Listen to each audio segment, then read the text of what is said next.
ensure and continue, if you could please take your seats. We will now talk about a very new topic, a new model law that was approved in Parlatino, the model law to fight illicit trade and transnational crime. And the innovation of this model law, which is the link between illicit trade and transnational organized crime. For this, from Argentina, we will have virtually Senator Silvia Giacoppo. Aside from being a senator for the Republic of Argentina, she's also the internal secretary for that commission at Parlatino. So we greet you from your home, Parlatino, Mr. Werner Ovalle, Vice President of the WCO, the World Customs Organization, and also in Guatemala, Customs Intendant, and also Mr. Albert Sandy is Executive Secretary of the Korean Customs and Law Enforcement Council.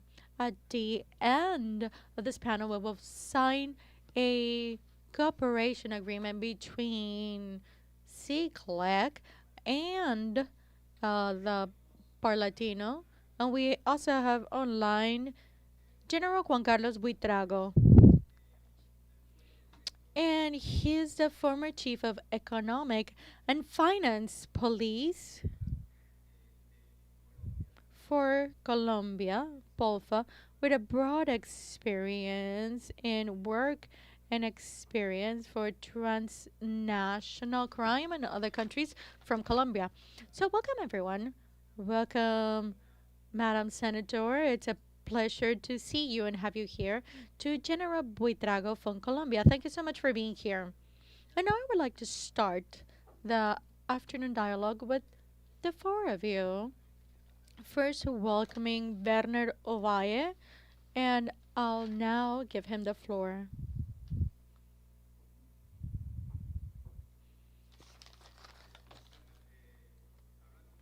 So, Werner, talking about the model law in Parlatino, when we think about customs in Latin America and the Caribbean, what do you think that it's the most important point that this law gives to the assistance of the Customs Authority? Thank you so much to our invitation of Customs Aduana on behalf of the WCO to be able to address this point that's very important for custom authorities, which is illegal trade. Basically, among the different topics that we see in the model law of the Parlatino, in regards to the very important characteristics that we must mention and can give us a plus not only in the national but also the regional aspect. It's a comprehensive approach to illegal trade. We usually think of the perspective of the impact in regards to tax collection, but now we're thinking about this from a comprehensive approach where illegal trade has a relationship and also an impact in security because many criminal organizations are using illegal trade as a way in which they finance their activities. And this model law would help the countries to be able to understand under this perspective their dynamic. Several of the previous speakers in this activity, they've all talked about the importance of having coordination and interagency mechanisms. And the principles of the model law is able to mention the importance of coordination at a multi-sectorial level and a national level because this problem not only affects the states but also corporations and the private sector, meaning that we need communication and coordination mechanisms to be able to exchange information. Also, when we think of the efforts that need to be carried out on a bilateral and multinational specifically multilaterally to be able to exchange information. And when we talk about exchanging information among different customs authorities, but if we're able to include other organizations in the borders that have other activities that must be carried out in the borders, and it's important or vital to exchange information. So part of what is being promoted is not only at a regional level, but in the framework of the region organization, where we think about the work that needs to happen among customs authorities, but also among other actors, which is fundamental, and to ensure that we can address this in an interinstitutional level. To be able to exchange intelligence. This is fundamental. Without intelligence, we would not be able to move forward. And it's important to generate a coordination strategy with police units, with the public ministry, and to have strategic prosecution to be able to address this illegal trade. And it's part of the efforts that this model law is able to promote here, when you have a legal framework that is able to determine the importance, not only in regards to having laws, because not every state have national legislations in regards to illicit trade, and it's part of the elements that you need to have, or that I could give in regards to context. Thank you, Werner. Madam Senator, we know that in the context of model laws, it's something that does not happen overnight. It's a process of dialogue and consensus with other countries that are part of the Parlatino. Can you tell us about the experience of Parlatino and why the importance of the model law that we are mentioning now for the Parlatino? Good morning. Good day. It's important, and it's an honor for me to be part of this parliamentary forum on intelligence and security. I would like to thank our friend Alejo Campos and the Honorable Congressman Robert Pittinger for choosing and trusting in our parliament as a host for this meeting. I am convinced that this is the best moment to do this, because we are the parliament that's able to have the greatest representation of the entire region, to Jorge Pizarro, to the Secretariat, Elias Castillo. Thank you for all the support that I know that you've provided to ensure that this event. And Alejo, you asked about the process. It's a process that, yes, most certainly took time. And it's something that we were able to share with many organizations. As a representative of the parliament, of this regional parliamentary body, and like to say that I feel very pleased due to the partnership that we've been working for many years from the Parlatinos and Crime Stoppers, which has now allowed, through the technical support that we've been able to receive, to be able to enrich the context of the legal framework that we have been working on together. So this is why I celebrate this cooperation, and I will work to continue to deepen our bonds. Today, we would like to present the very important and very relevant model law to be able to fight illegal trade and transnational organized crime. It has been promoted by Crime Stoppers starting in the year 2019, and after almost 2 years of very intense debate among PMs that are, or MPs that are part of the Security Commission here, it was supported at the end of last year in 2020. And finally, in February 2021, the Board of Directors was able to approve the final text, making it a model law, which is the law that we're presenting today.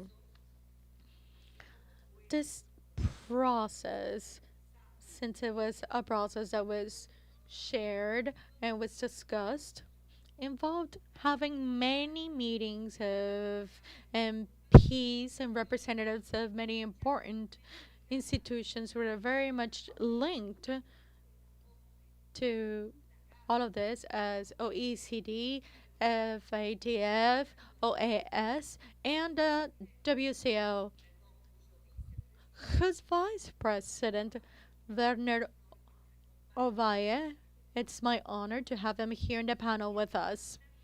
I would also like to highlight the participation of academics through the University of the Paz of the UN, which quite recently was able to start with studying or the bachelor for illegal trade. I am very happy that the academic sector it's part not only this topic but also the policy and that they provided their input to be able to generate public policy.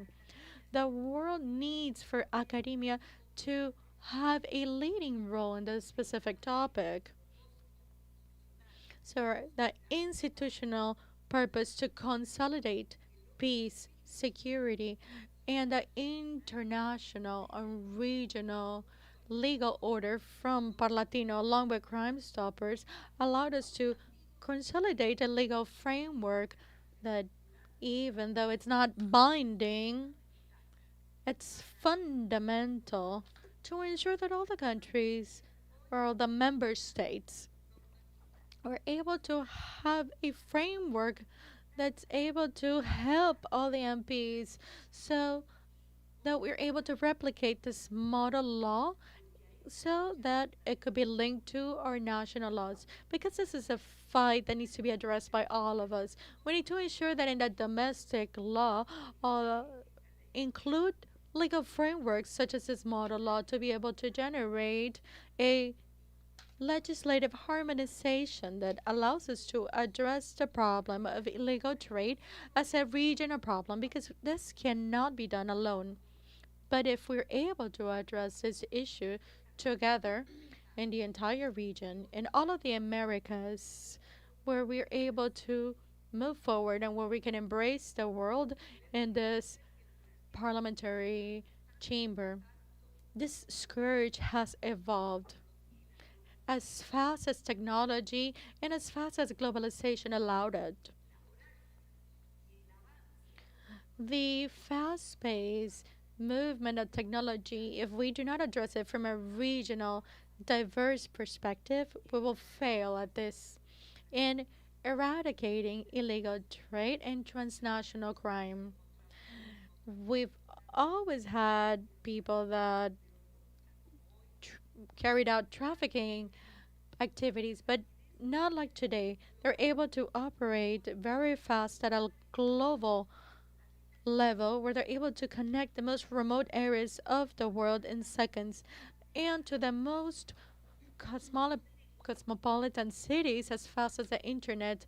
And they're able to move over 10% of world trade.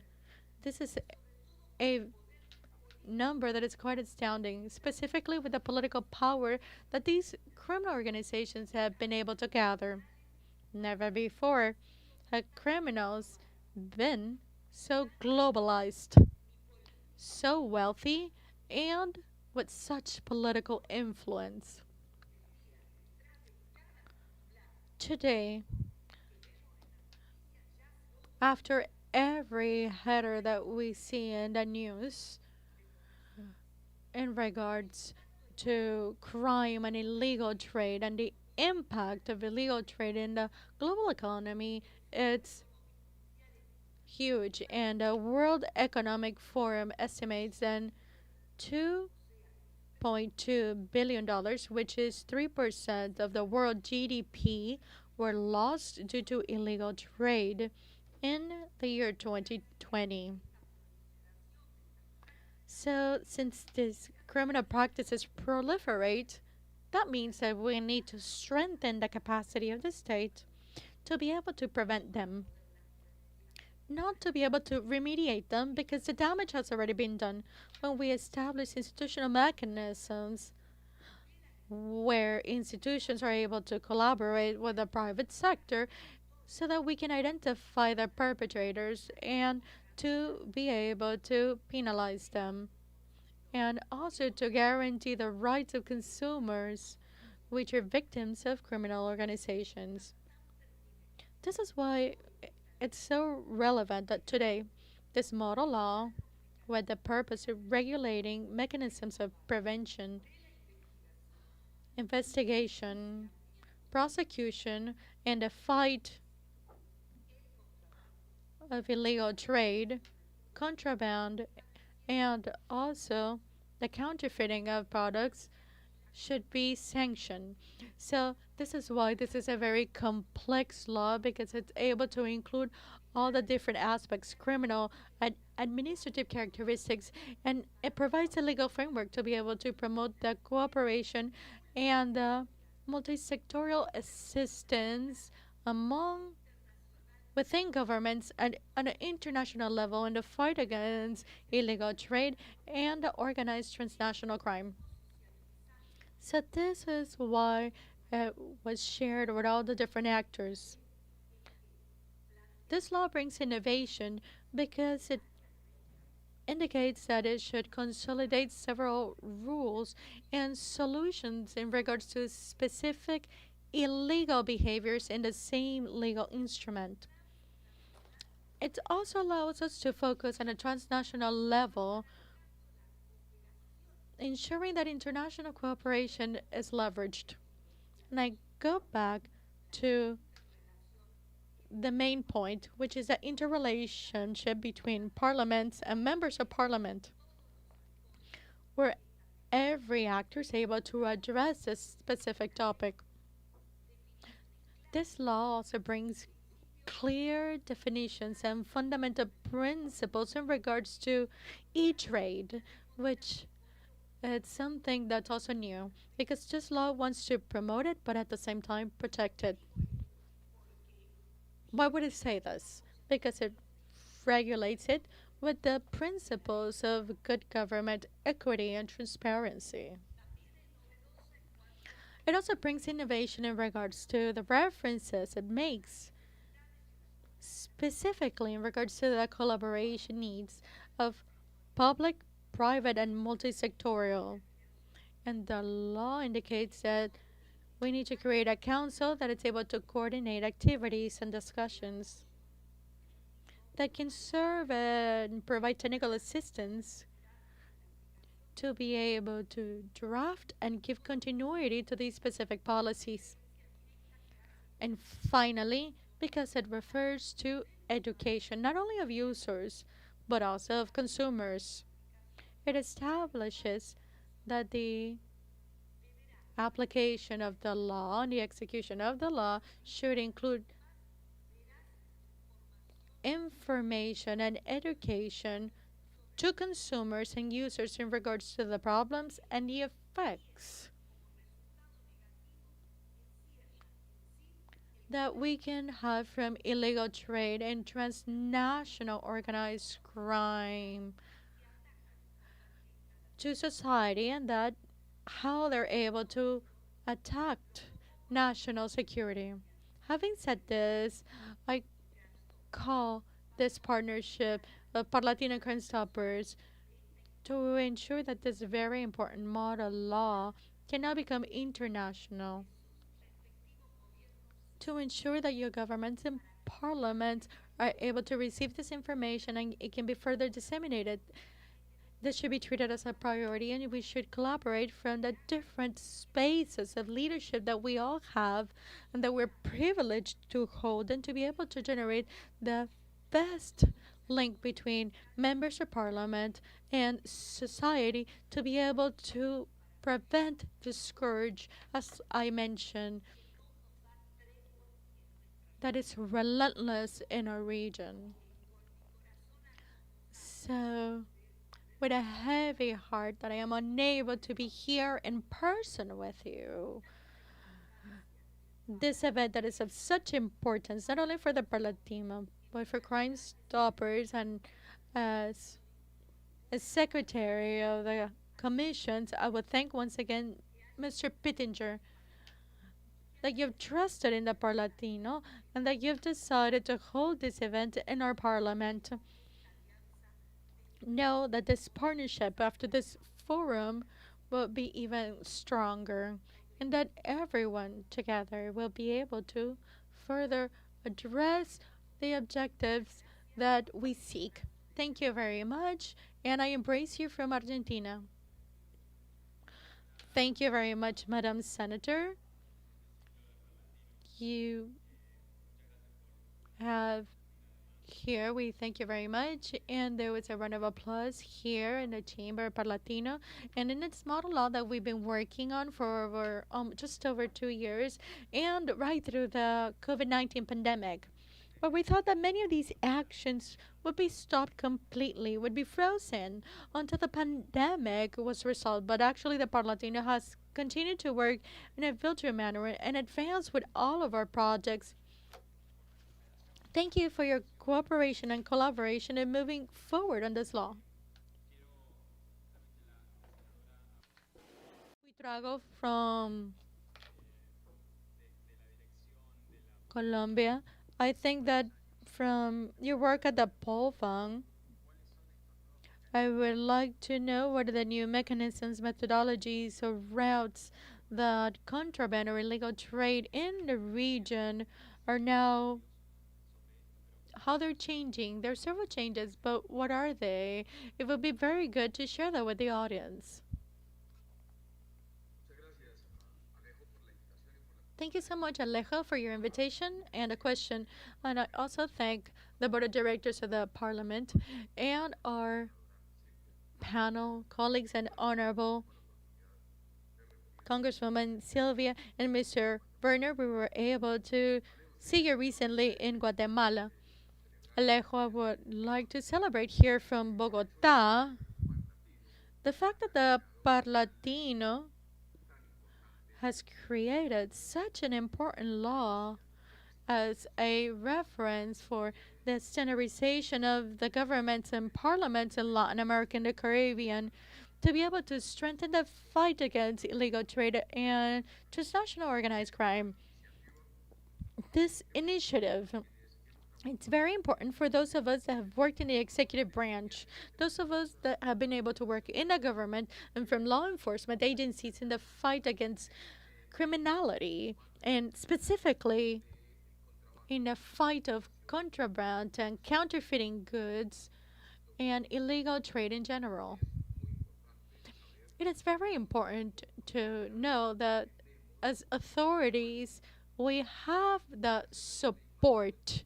And thanks to this model law, the Parlatino, certainly many other governments and parliaments of Latin America will be able to move forward in strengthening their domestic legislations, their instruments, and legal mechanisms to be able to fight this crime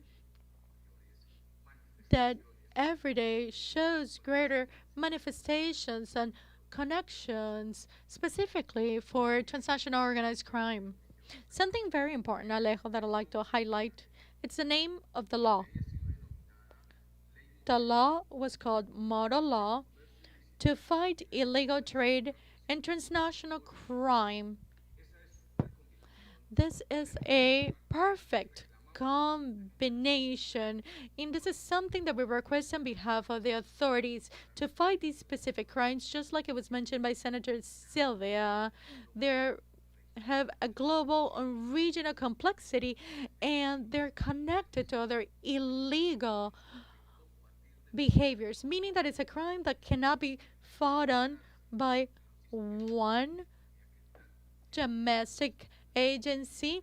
We should work with other agencies that are able to fight drug trafficking, money laundering, drug trafficking, weapons trafficking, and terrorism.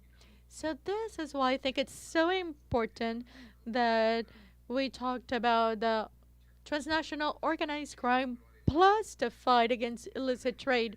And aside Aleco, the Parlatino has also approved other model laws which are fundamental and that are very much related in this fight against illicit trade, like the model law for asset forfeiture, the asset law for risk management, model law for human trafficking. So, within the legal framework of the Parlatino, they created model laws that serve as a standard that can further be applied by the member states to be able to fight in a comprehensive manner against illicit trade, contraband. And I would also like to say, Alejo, that in the following aspects in our experience in Colombia and Latin America in the fight against contraband and counterfeiting goods, the very first thing I'd like to say about that, without a doubt, is Chapter 2 in regards to competent authorities. The experience that we've seen in countries in Latin America, it's where you have contraband, it's because you have corruption. And if you have corruption, well, you have contraband. Corruption has positioned itself as the most important fuel to the engine of contraband, and contraband has become the privileged modality not only for drug trafficking but for money laundering. So we have a monster with so many tentacles, and with corruption, drug trafficking, money laundering, currency trafficking, weapon trafficking, and terrorism are all involved in the same criminal economic system. This is why it's so important. This name that was given to the law in the purpose to moving forward and leaving behind the old vision that some part of the society has in regard to thinking of contraband as part of the culture of illegality and informality, specifically in the vulnerable areas or even at the borders. But rather, we should see that behind all of this, we have mafias and organized crime and societies and an entire criminal economic system that really feeds from the informality, from the illegality of that specific illicit trade. This The relevant authorities face a significant challenge as they seek to take on this model law, this standard. And for that reason, I would say there is really an inflection point here, which is institutional capacity, the institutional capacity of our authorities. That is where we have found precarious infrastructure. There are structures that are still new. They do not have sufficient budget. They do not have sufficient training to be able to face these mafias which seek to infiltrate and create corruption chains within the public institutions which are created to fight against illegal commerce.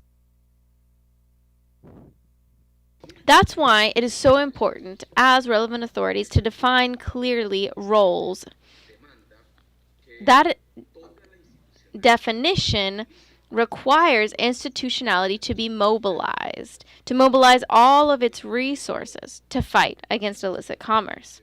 We can't have these situations that we see in many of our countries where the tax authority and the customs authority are considered to be the primary authorities responsible for fighting against contraband.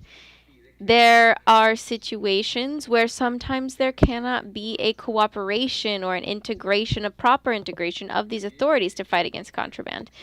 Here in Colombia, we have had that experience, and that is why, as the model law shows, we have sought to create this intersectorial group where we can all fight along the same work lines to defeat contraband. It is a key tool. It's also very important, as we're talking about the relevant authorities, to maintain control of our borders in order to fight contraband and to fight illicit commerce, whether it's e-commerce or physical commerce, which happens across our borders. This is an institutional weakness that we see at a general level in Latin American systems.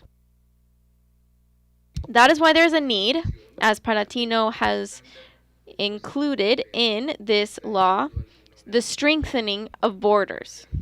And that is a fundamental tool for effective cooperation. There are certain crossing points where customs may be enforced, but we have to ensure that that is where merchandise is coming across our borders.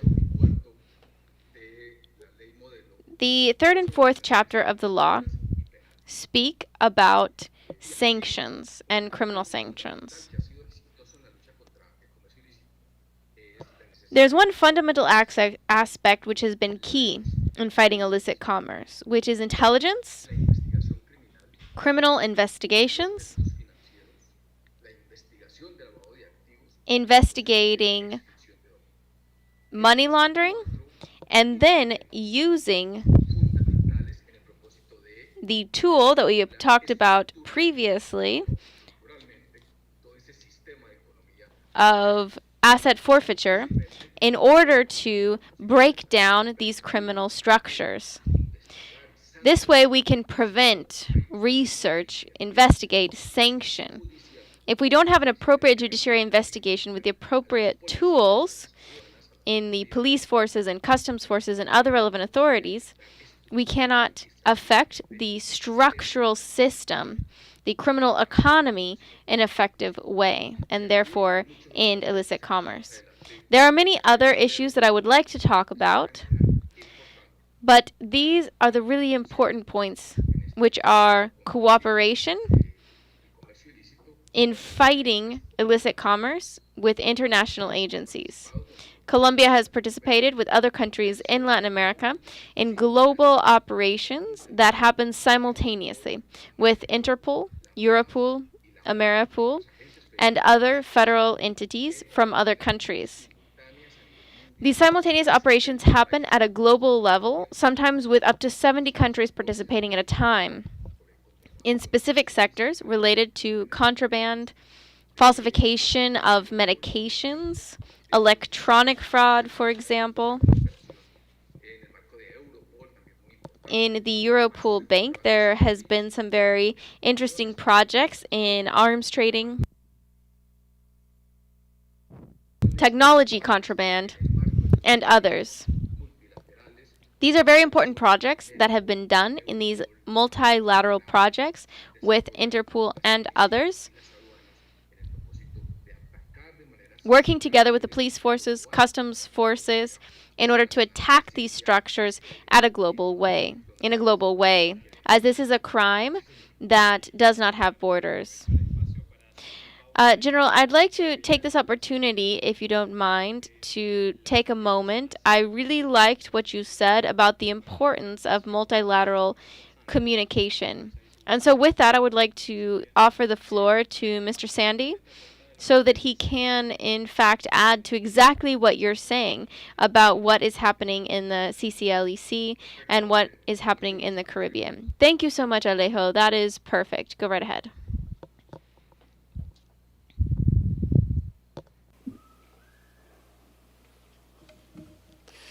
Good afternoon again.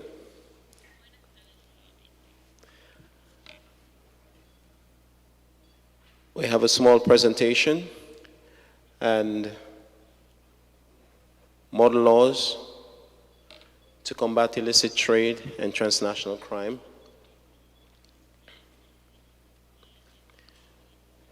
A brief content, the challenge of illicit trade and transnational crime, the Caribbean context. I look briefly at the Parlatino model law approach, the Caribbean model law approach, cyclic strategy, the use of model laws agreements, the MOU, the Caribbean Customs Organization Treaty, integrated enforcement, development and use of ICT tools in connection with the fight against illicit trade and also transnational crime. The challenge of illicit trade and transnational crime in the Caribbean context. We know that we have Class A drugs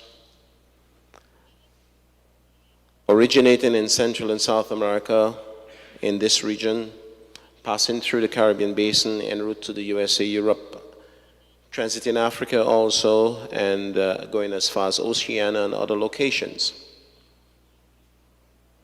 Cannabis coming out of Central America, South America, the Caribbean, again transiting the region to the USA, to other Caribbean locations and further afield.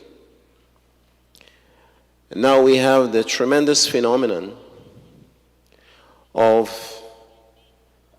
cannabis and designer drugs even coming out of North America as a source country because of the if you want to call it, the legalization of medical cannabis and so on. A tremendous turn of the tables. Precursor chemicals out of China and India. Arms and ammunition out of the USA. We're seeing quite a bit out of Venezuela these days in the Caribbean basin.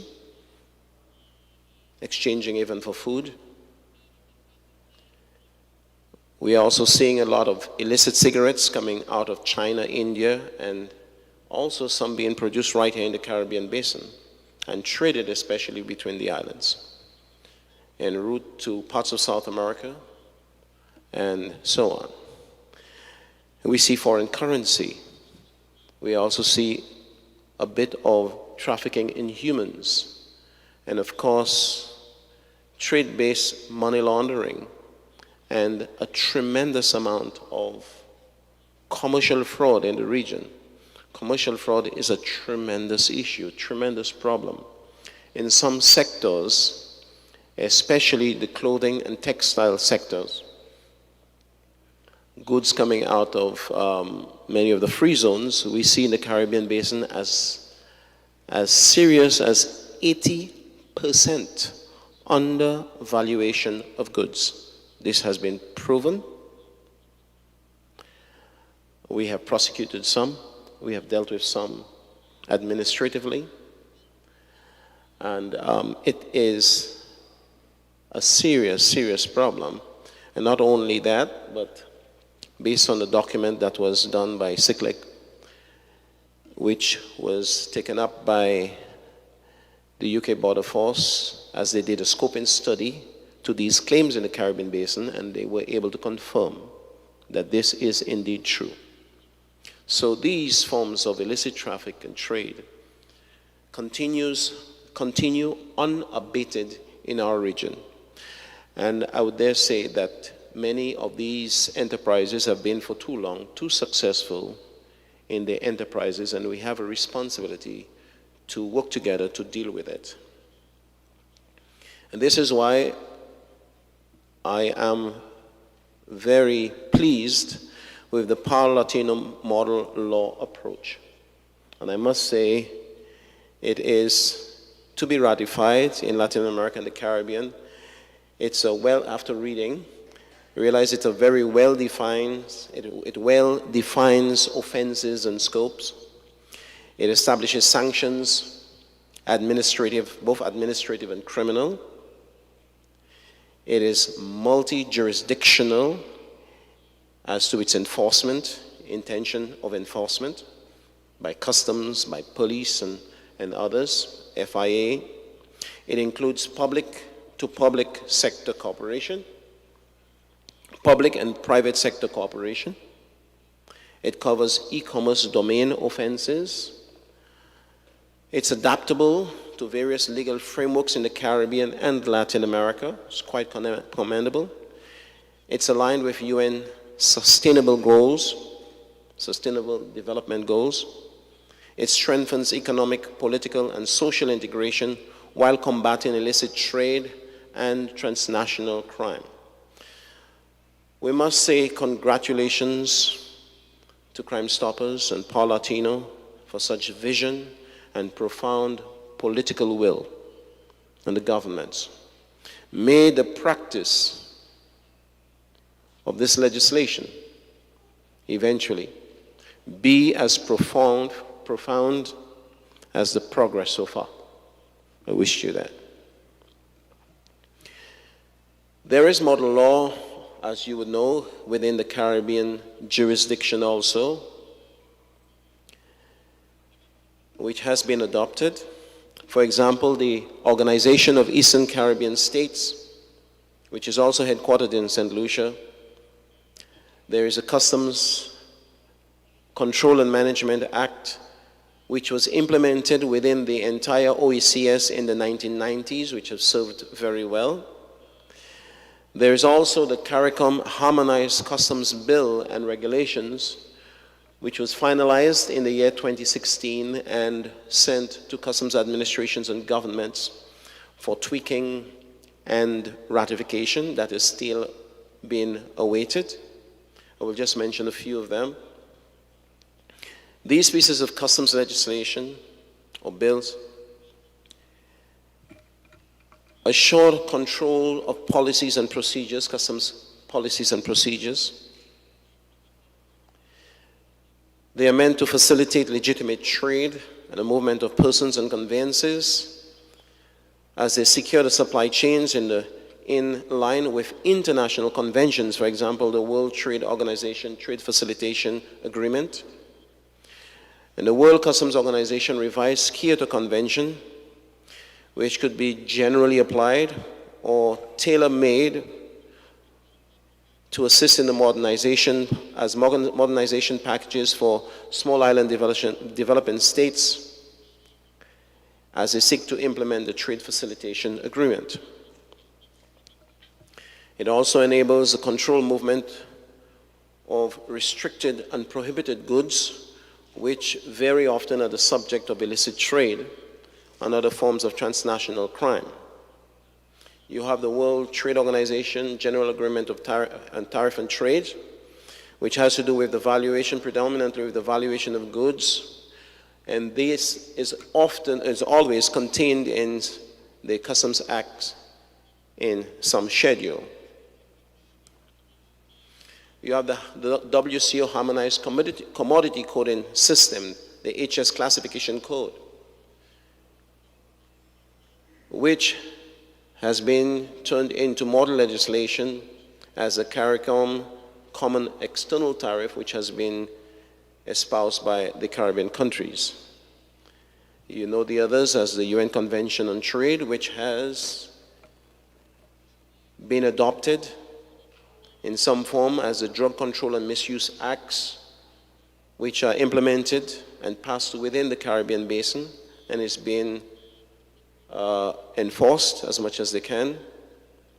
And also the schedules of these drug control measures are also contained in customs prohibited import and export schedules. Also, we have the Mutual Legal Assistance Treaty, which is also modular for assistance in criminal matters in the region. Now, one of the main initiatives of the Caribbean Customs Law Enforcement Council in respect of implementing laws or espousing laws which is meant to combat illicit trade and also transnational crime is the agreement establishing the Caribbean Customs Organization and the agreement on the mutual administrative assistance in customs matters. The Caribbean Customs Law Enforcement Council is transitioning from an MOU organization which was established in 1989. The organization has existed since the 1970s, but the MOU was signed in 1989. It is transitioning, hopefully this year, to a treaty organization. The inaugural signing was in May 2019 in Havana. The Caribbean Customs Law Enforcement Council, that treaty recognizes the importance of accurate assessment and collection of customs duties and taxes to national budgets. And if we are going to deal with commercial fraud and that form of delinquents, we must be able to do fair and accurate assessment and collection of customs duties. It is very important to governments in the region where 55% of the national budget comes from taxes, customs duties and taxes still.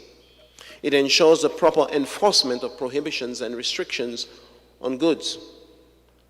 It recognizes the threats of transnational organized crime and terrorist groups with their substantial resources and the need to combat them effectively using existing and new multilateral frameworks for exchanging information and other forms of international mutual administrative assistance.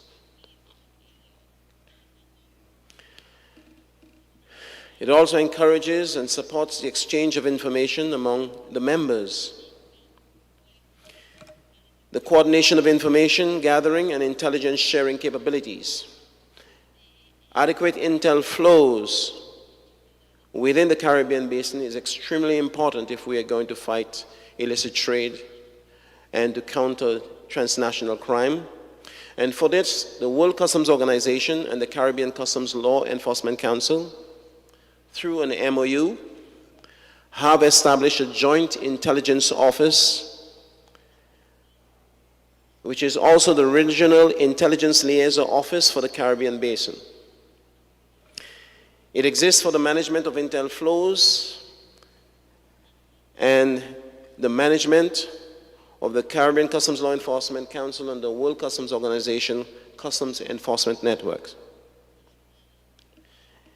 We are under MOU obligations between ourselves, WCO and CICLEC. That office is also deeply involved in capacity building of the network, the officers who operate the network. It plans and conducts law enforcement operations, whether original or in collaboration with the WCO or other international multilateral organizations as Interpol and other organizations. I want to bring your attention to this very important aspect of the Caribbean Customs or the Caribbean Customs Organization. This organization has successfully, over the last few decades, developed some very seminal and important information technology tools which have been used as far back from 2000 up to the present time in the fight against illicit trade and transnational crime.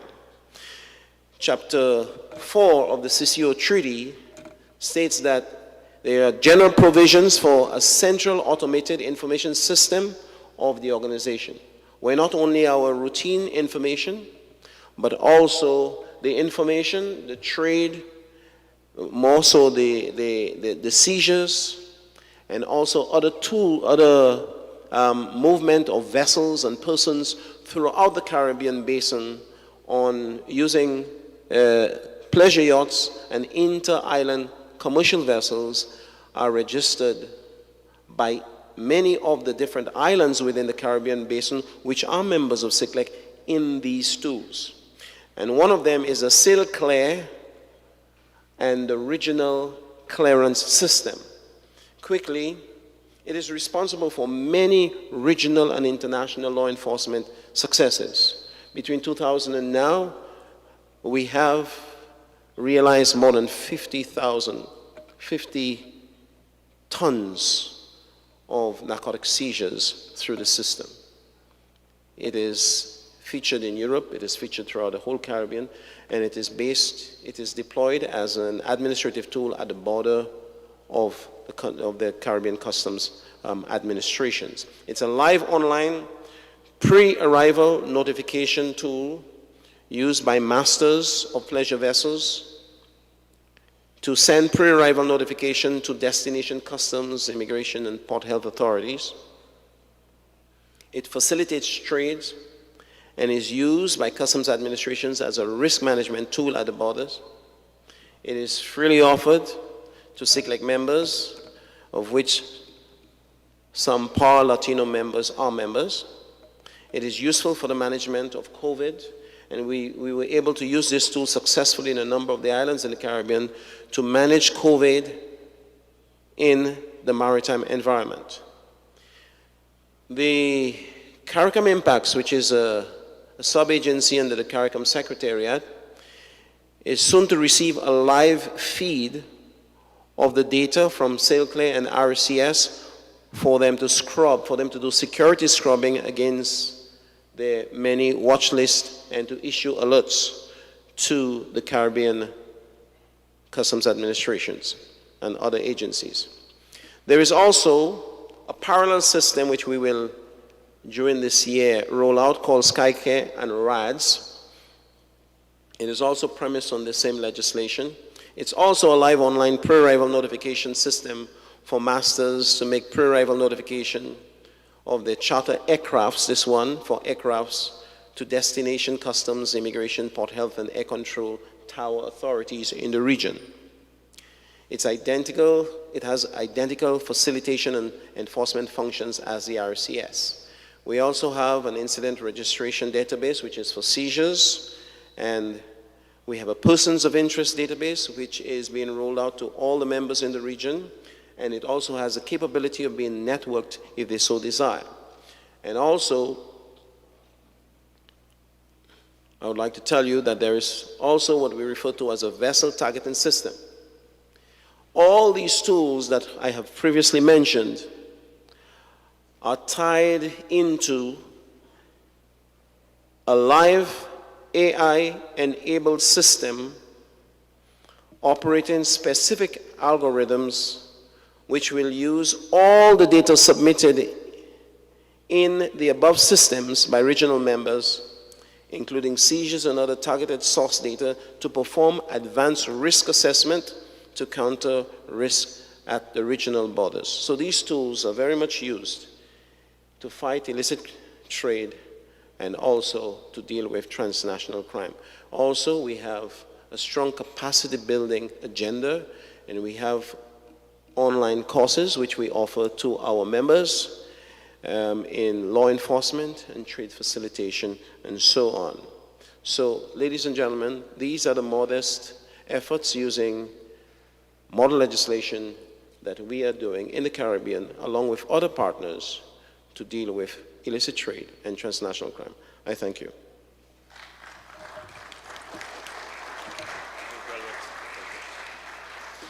Muchas gracias.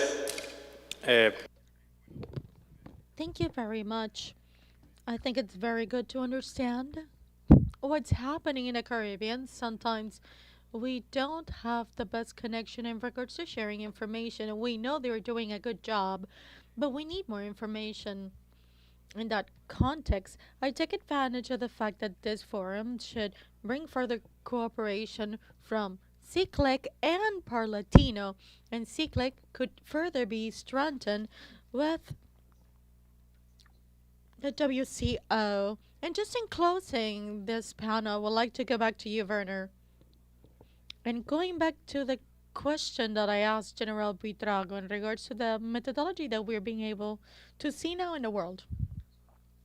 Let's come back to our zone where we see more ports in the United States that are part of the routes of contraband. And it's more complicated because sometimes you think that the vessels that come from the United States, which could have, certain due diligence, which could improve, movement and screening of containers. We see new routes and methodologies. There's been a change. What can you tell us about that?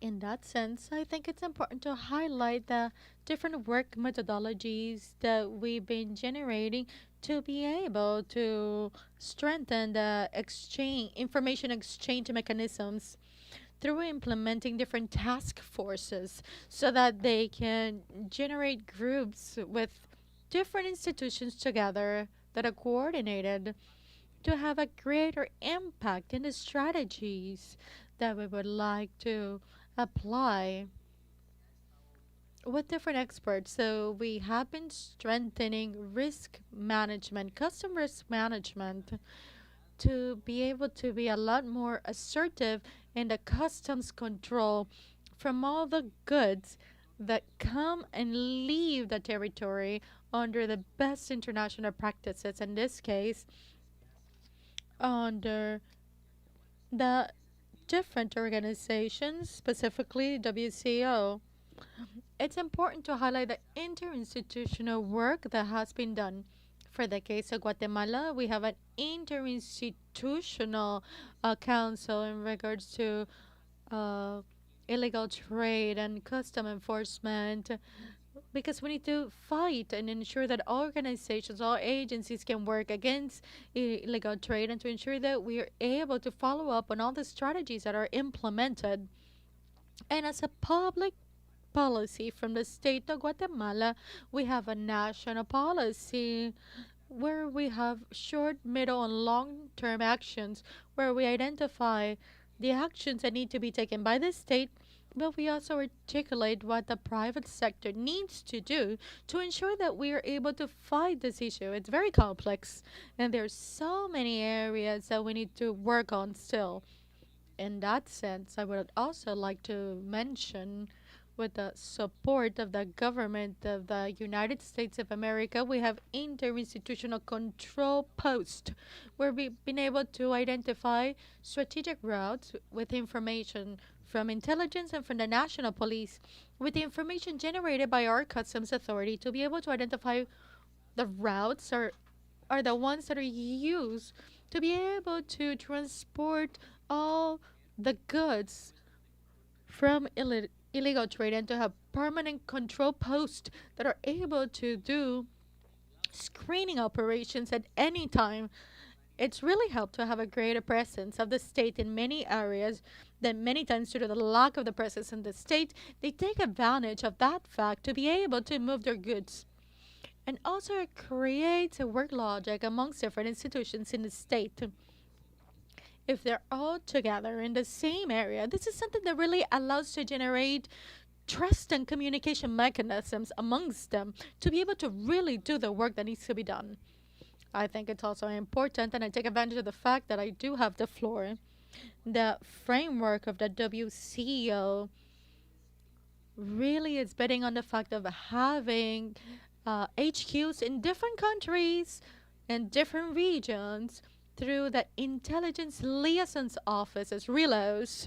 And here, what we want is to have coordinated operations that are simultaneous at an international level, where not only customs authorities are able to participate, but rather we have the presence and the participation of police forces to be able to move forward from the security perspective in those specific vulnerable areas.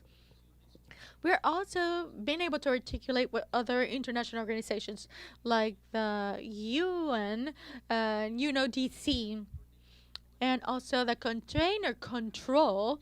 They're working very much on identifying a lot of goods that are a product of illegal trade, and we've had really positive results due to that articulation. We do agree that the COICON has been working in Guatemala. I invite everyone to see it as an interinstitutional articulation that has been very effective and very practical for this country. Sometimes bureaucracies, when we talk about intelligence, sometimes we have to work fast, but bureaucracy slow down the flow of information. And by the time that we can finally do something, it seems that it's too late. And I see that you guys are work very fast on those points. I want to thank you so much for being part of our panel, for being able to share your information. I do not want to wrap up without first, quite briefly, we will sign a cooperation agreement between CICLAG and Crime Stoppers. We have been working on this for several months now. This agreement, I would like to invite you, sir, my dear colleague, Albert Sandy, if you could come up to the podium. This cooperation agreement, its objective, it's not only to share information with the customs authorities of the Caribbean, but also training component to be able to generate projects together and in a partnership with other Caribbean organizations. So, without further ado, if everyone here could witness the signing of this agreement, Mr. Sandy. Thank you, Ale. This has been a while in coming, and thank you so much for your partnership and your patience and the vision that we share together and the strategy of trying to work together to share information and also to deal with illicit trade and transnational crime. Thank you very much.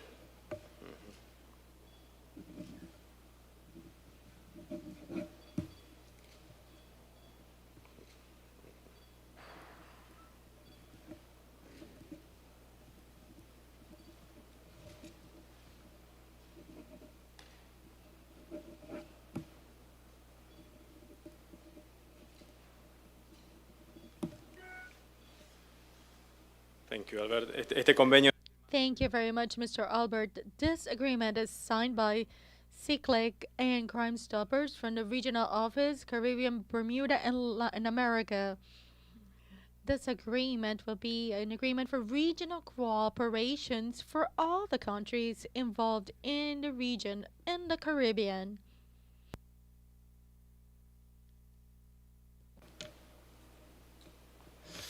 Muchas gracias. Thank you very much, sir.